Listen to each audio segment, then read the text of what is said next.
right now, in this very moment. There is a presence within you that knows the way, a presence that is never confused, never uncertain, and never afraid. This presence is your shepherd, and when you align with it truly and deeply, you enter into a divine flow where provision is certain, peace is automatic, and fear evaporates like mist under the morning sun. This is not a theory. This is a law. This is the timeless truth behind Psalm 23, a passage not just to be recited, but to be embodied. When you say, "The Lord is my shepherd," you are not whispering poetry. You are activating divine guidance. You are affirming that infinite intelligence within you knows your next step, supplies your every need, and walks beside you through every valley. This is not just a speech.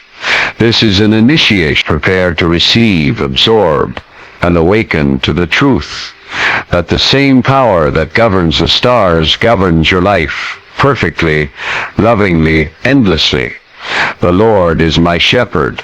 I am guided by divine intelligence. When the psalmist declared, "The Lord is my shepherd," he was not simply painting a pastoral picture.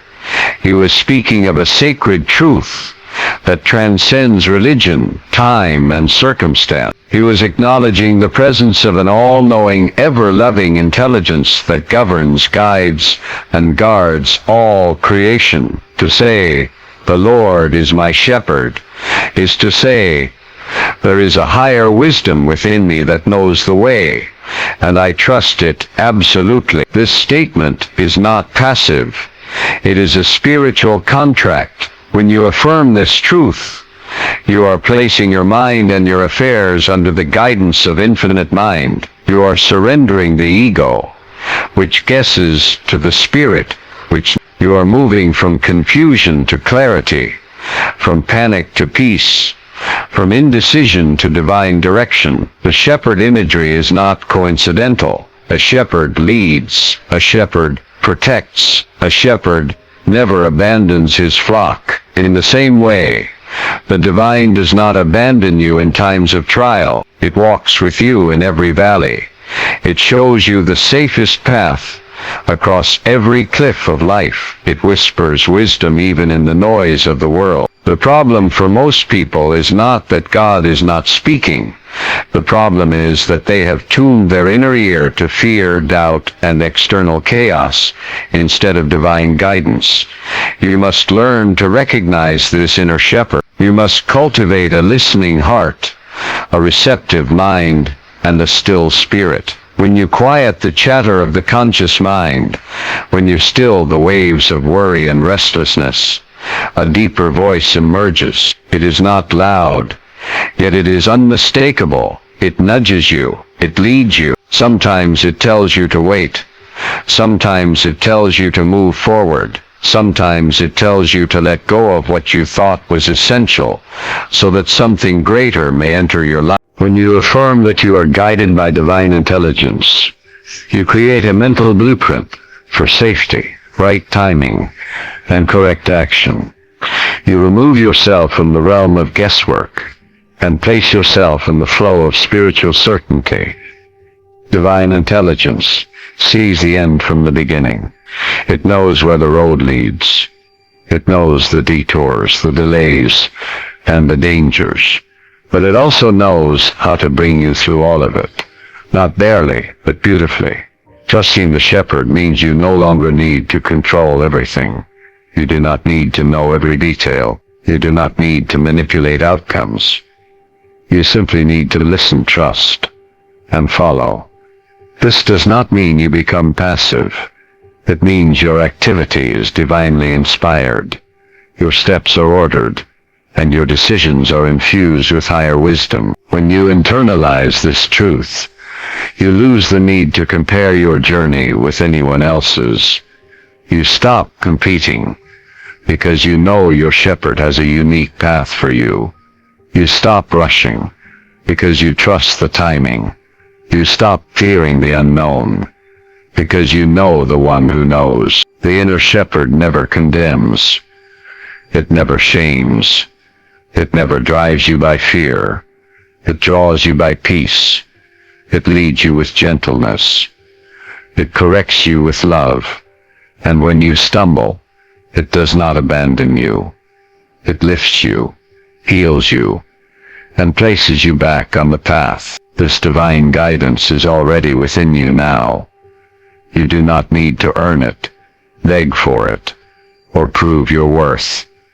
It is your birthright. Your responsibility is to become inwardly still and spiritually aware, to align your thoughts with truth, and to obey the promptings that come not from fear but from deep inner peace. This is how the shepherd leads you, by peace, by wisdom, by inner knowing. God is the source of all provision.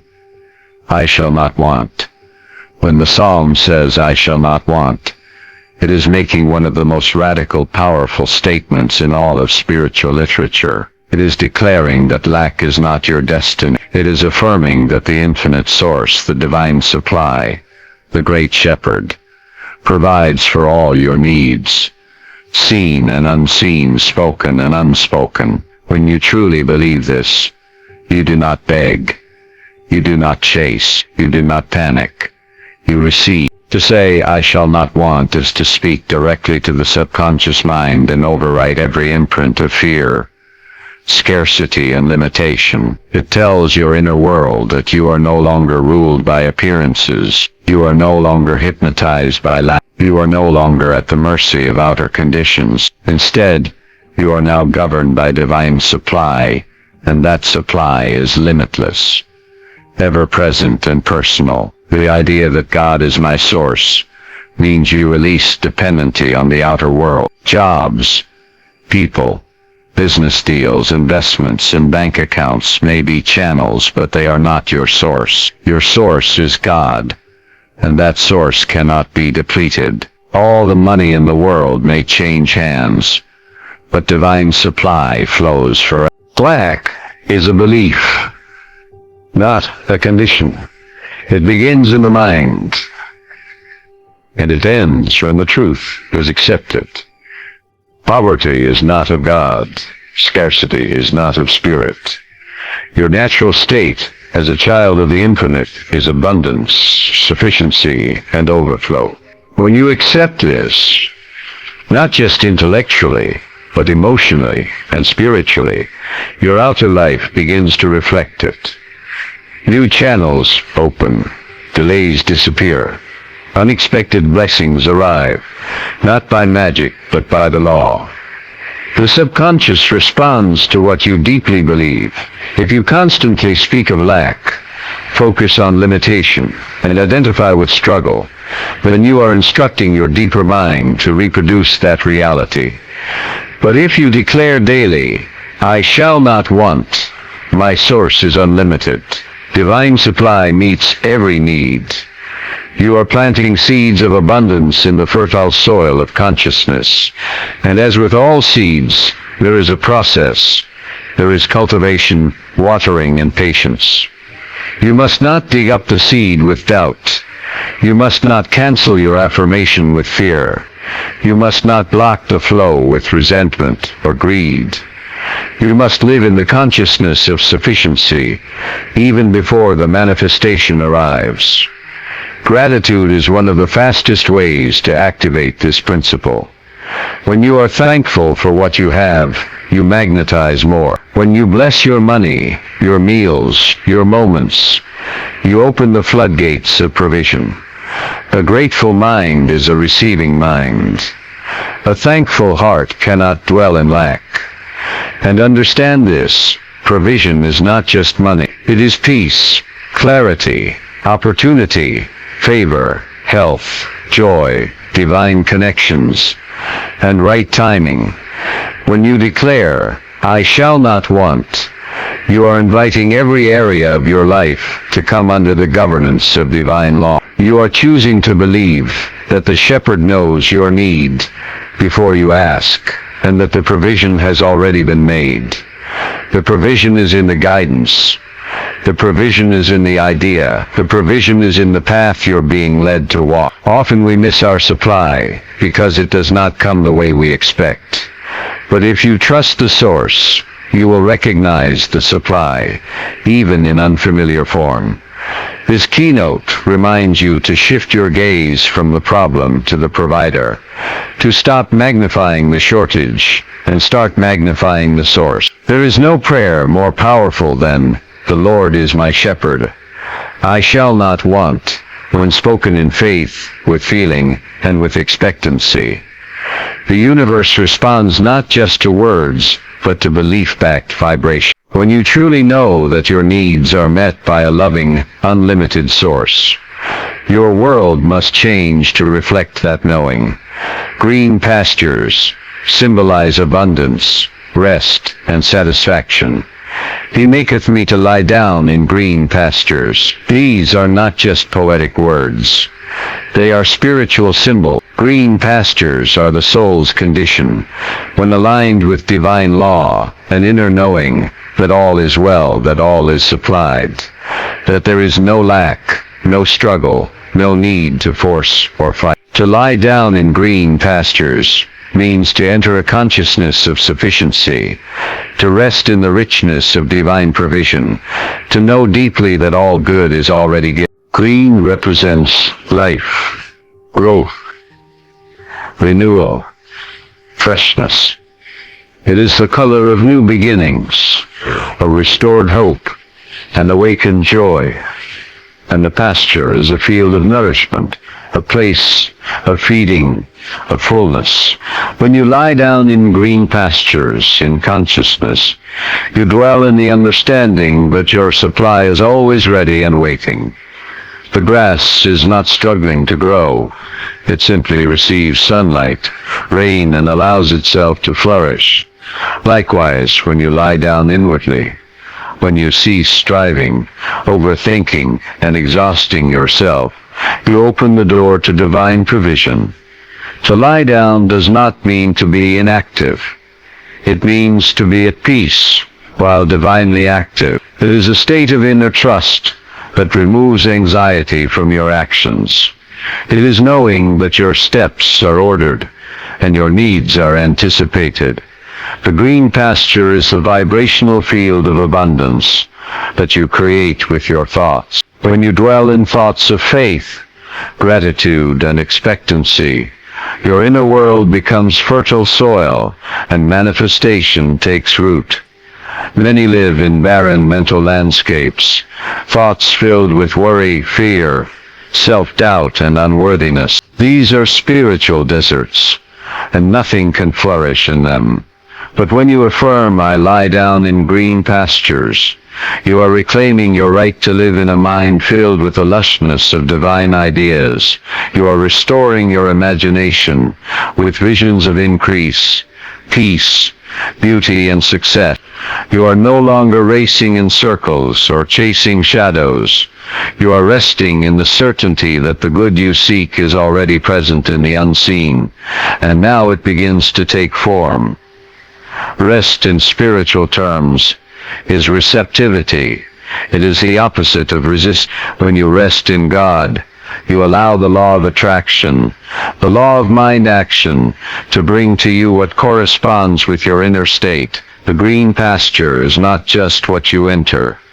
It is what you become. You become peaceful, content, and open to receive. And in this state, life begins to yield its sweetest fruits to you without tension or toil. The shepherd leads you to these pastures because your soul cannot thrive in worry. Your spirit cannot breathe in fear. Your mind cannot hear divine guidance when choked with noise. The green pasture is the sanctuary within, where you stop pushing and start trusting. You stop forcing outcomes and start aligning with divine timing. You stop saying, "How will it happen?" and start saying, "It is happening now through the wisdom of the infinite." Green pastures also signify fulfillment, the satisfaction of a need before it becomes a crisis, the nourishment of soul, not just body, the place where your inner hunger is met with spiritual truth. When you feast on these truths, on thoughts of love, joy, abundance, wholeness, you find you no longer crave the shallow comforts of the world. Your soul lies down because it is full. It is no longer restless. It is no longer chasing the wind. The moment you declare that your pasture is green, you begin to notice divine arrangements in your life. People show up, resources flow, doors open, but more importantly, your perception changes. You stop seeing everything as scarce and start seeing everything as sacred. You stop scanning for problems and start scanning for provision. The same outer world looks different because your inner eyes have been healed by truth. Still waters reflect inner peace and emotional harmony. He leadeth me beside the still waters. The still water is not a distant lake on a faraway hillside.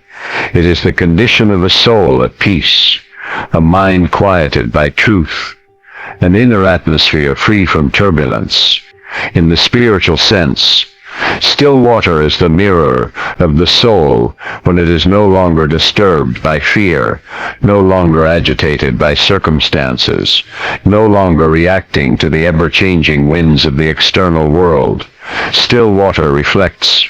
When your inner water is calm, you can see clearly, you discern rightly, you perceive divine ideas. But when the water is stirred by panic, resentment, or confusion, your reflection is distorted. You cannot trust what you see or hear. The shepherd leads you to the stillness because only in stillness can you hear the voice of truth. This stillness is not weakness. It is power under perfect control. It is the divine pause that allows you to respond instead of react. It is the spiritual calm that allows solutions to rise. It is the holy silence between thoughts, where the infinite whispers, I am with you, fear not. In stillness you are not inactive. You are supremely receptive.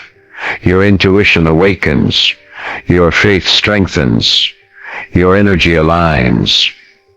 The still water is also a symbol of emotional healing. Many live with inner storms, past traumas, current anxieties, future worries. These are like winds that churn the waters of the soul. But when you are led the still waters, the emotional charge begins to dissolve. You no longer live from past wounds. You no longer fear the next wave. You learn to float in trust, anchored in divine love. You learn to exhale, to soften, to allow grace to enter. Still waters do not beg for peace. They are peace. They do not resist. They simply are. And as you dwell near these waters in your consciousness, you too begin to reflect their serenity. Your words become calmer. Your energy becomes lighter. Your presence becomes healing to others. You become a walking reservoir of peace, not because nothing disturbs you, but because you have found the source of stillness within. Being led to still waters also implies a relationship with divine rhythm. The world runs fast, but God moves in perfect timing. The shepherd does not rush you. He leads you moment by moment with perfect pace. In the stillness, you are reminded that you are not late, not lost, not forgotten. You are on schedule with the divine, and the water will not rise against you. Still waters also carry spiritual messages. In meditation, in quiet prayer, in reflective silence, the soul hears what cannot be shouted. Answers are often already within you, but you need the quietness to receive them. The noise of the world can distract you, but the voice of spirit is heard in stillness. The still water is an invitation to turn inward, to become aware, to commune deeply with the source. The world will always offer waves, but the shepherd leads you to the quiet stream within, where no wave can shake your center. It is here, beside the still waters, that you find your true identity. Not the role you play, not the mask you wear, but the essence of who you are, calm, clear, complete, and one with the infinite. When you live near still waters, in your inner world, outer situations begin to lose their power to disturb. You face challenges from a grounded place. You walk into uncertainty with a quiet confidence. You make decisions from peace, not pressure. You begin to carry stillness with you wherever you go, not borrowed from the world, but drawn from the eternal reservoir within. Still waters reflect inner peace and emotional harmony. He leadeth me beside the still water. The still water is not a distant lake on a faraway hillside. It is the condition of a soul at peace, a mind quieted by truth, an inner atmosphere free from turbulence. In the spiritual sense, still water is the mirror of the soul, when it is no longer disturbed by fear, no longer agitated by circumstances, no longer reacting to the ever-changing winds of the external world. Still water reflects. When your inner water is calm, you can see clearly, you discern rightly, you perceive divine ideas. But when the water is stirred by panic, resentment, or confusion, your reflection is distorted. You cannot trust what you see or hear. The shepherd leads you to the stillness because only in stillness can you hear the voice of truth. This stillness is not weakness. It is power under perfect control. It is the divine pause that allows you to respond instead of react. It is the spiritual calm that allows solutions to rise. It is the holy silence between thoughts, where the infinite whispers, I am with you, fear not. In stillness you are not inactive. You are supremely receptive. Your intuition awakens. Your faith strengthens. Your energy aligns. The still water is also a symbol of emotional healing. Many live with inner storms, past traumas, current anxieties, future worries. These are like winds that churn the waters of the soul. But when you are led beside the still waters, the emotional charge begins to dissolve. You no longer live from past wounds. You no longer fear the next wave. You learn to float in trust, anchored in divine love. You learn to exhale, to soften, to allow grace to enter. Still waters do not make for peace. They are peace. They do not resist. They simply are. And as you dwell near these waters in your consciousness, you too begin to reflect their serenity. Your words become calmer. Your energy becomes lighter. Your presence becomes healing to others. You become a walking reservoir of peace, not because nothing disturbs you, but because you have found the source of stillness within. Being led to still waters also implies a relationship with divine rhythm. The world runs fast, but God moves in perfect timing. The shepherd does not rush you. He leads you, moment by moment, with perfect pace. In the stillness you are reminded that you are not late, not lost, not forgotten. You are on schedule with the divine, and the water will not rise against you. Still waters also carry spiritual messages. In meditation, in quiet prayer, in reflective silence, the soul hears what cannot be shouted. Answers are often already within you, but you need the quietness to receive them. The noise of the world can distract you, but the voice of spirit is heard in stillness. The still water is the invitation to turn inward, to become aware, to commune deeply with the source. The world will always offer waves, but the shepherd leads you to the quiet stream within, where no wave can shake your center. It is here, beside the still waters, that you find your true identity. Not the role you play, not the mask you wear, but the essence of who you are. Calm, clear, complete, and one with the infinite. When you live near still waters in your inner world, outer situations begin to lose their power to disturb. You face challenges from a grounded place. You walk into uncertainty with a quiet confidence. You make decisions from peace, not pressure. You begin to carry stillness with you wherever you go, not borrowed from the world, but drawn from the eternal reservoir within. To restore the soul is to return to the original harmony, the divine rhythm that existed before fear, confusion, and worldly conditioning clouded the inner light. Restoration implies healing, but not just of the body. It means a healing of the inner man, the mind, the subconscious beliefs, the emotional patterns, and the spiritual connection that sustains them all. Your soul is the bridge between spirit and mind.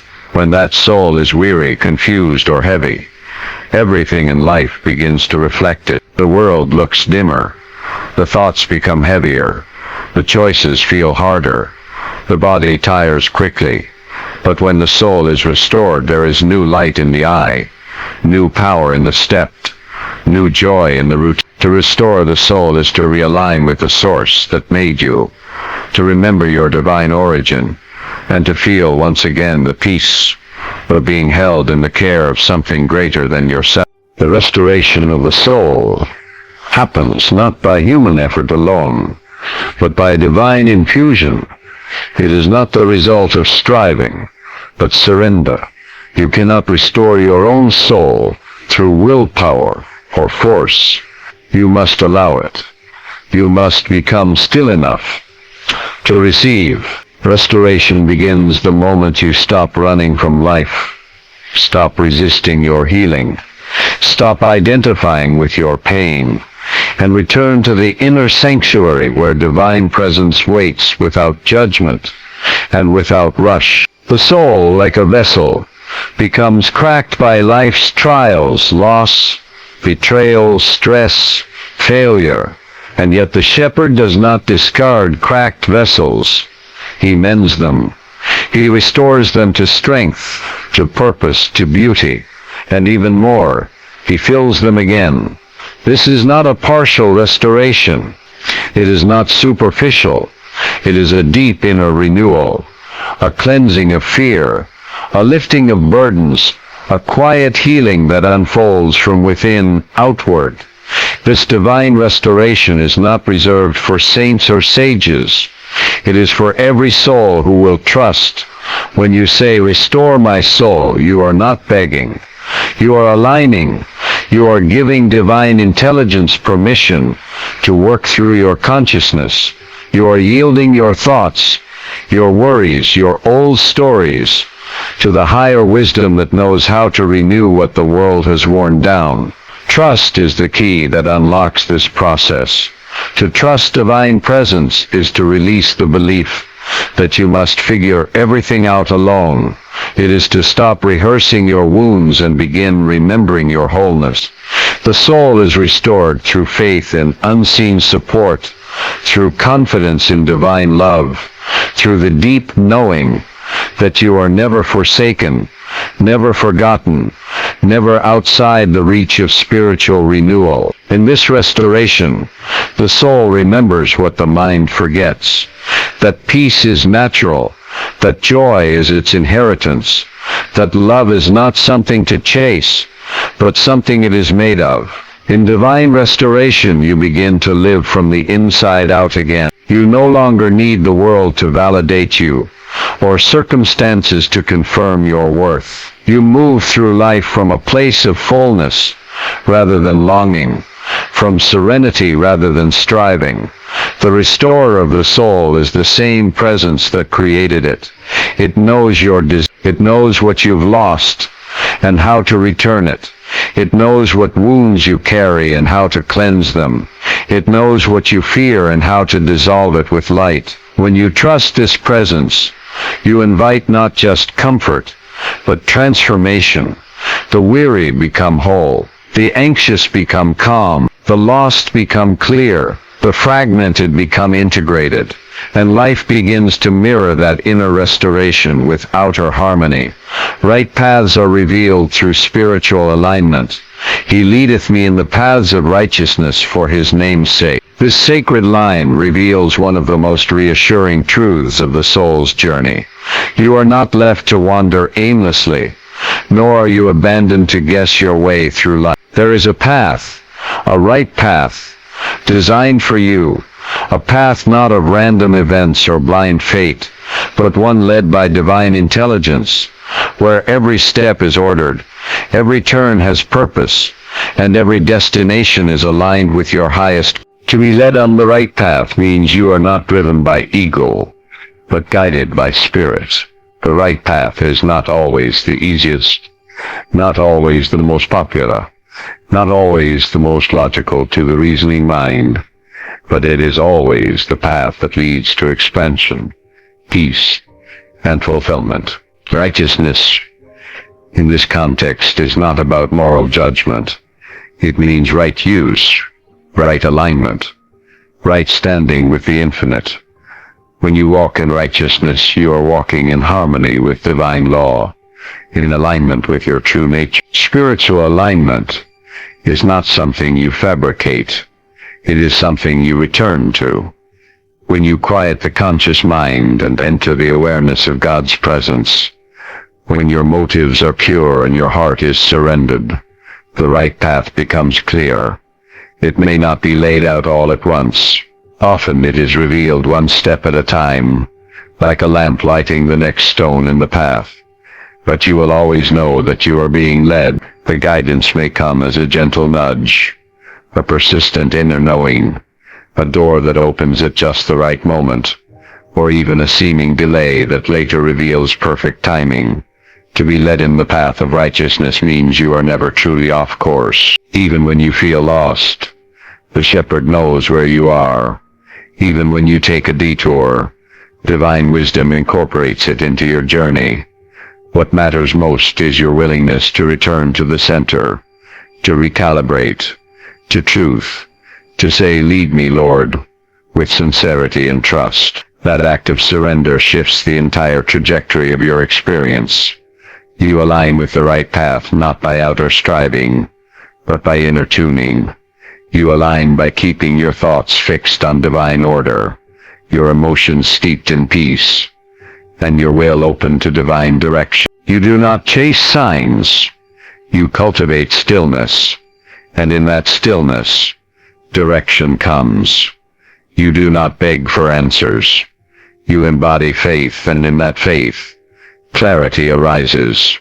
You do not lean on your limited understanding.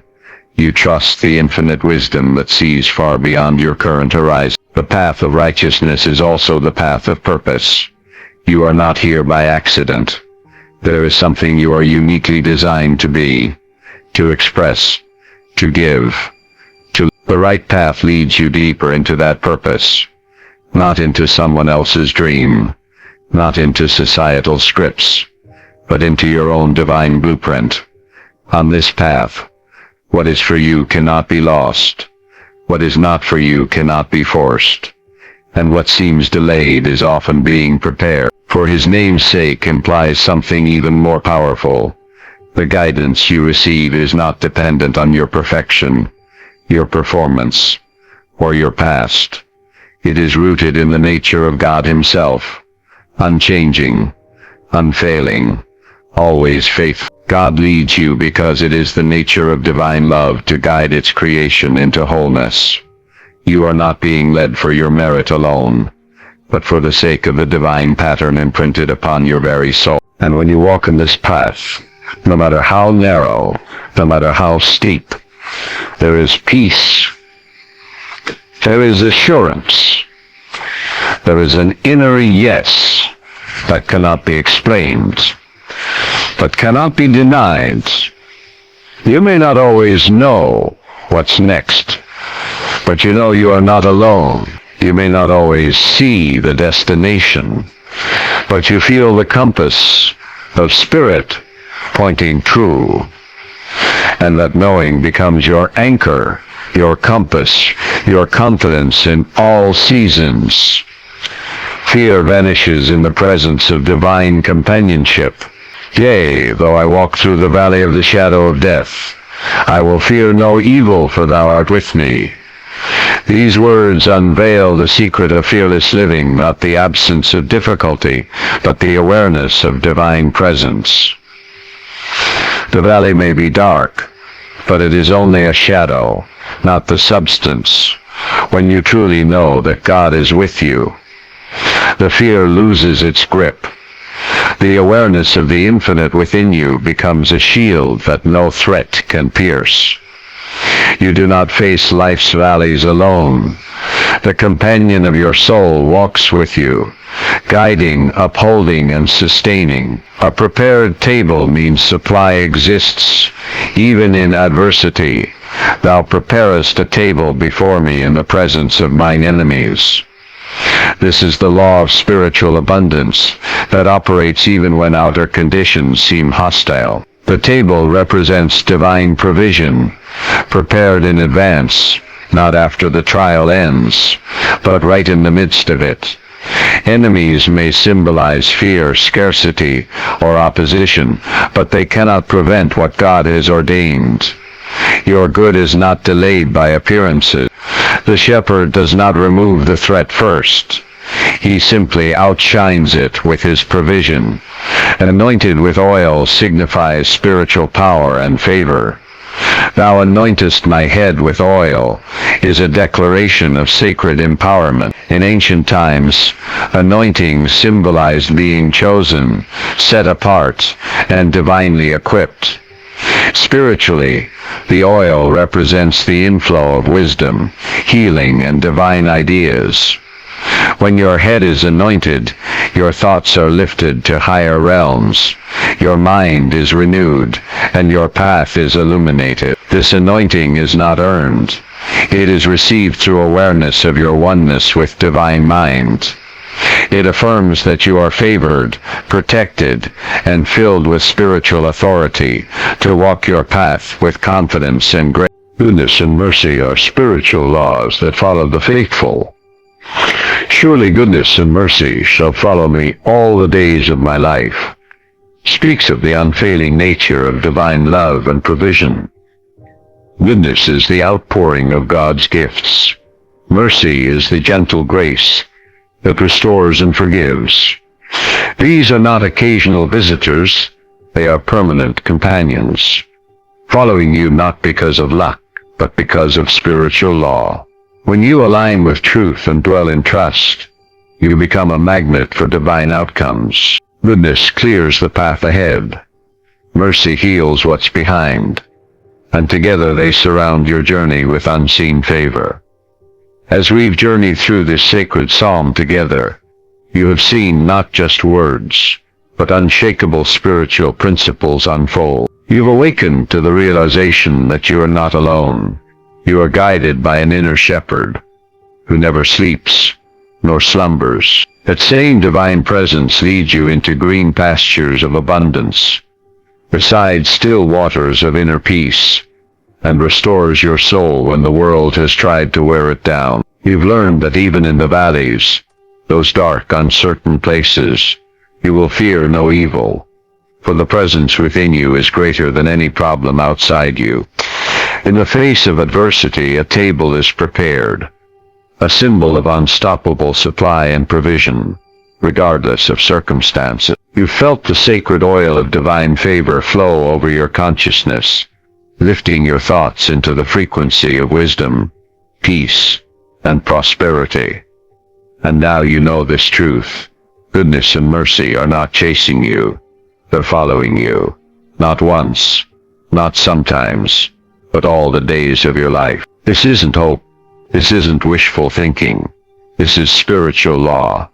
So the next time you feel lost, unsure, or afraid, come back to this psalm, not as a memory but as a spiritual operating system. Say it slowly. Believe it deeply. The Lord is your shepherd, and you shall not want.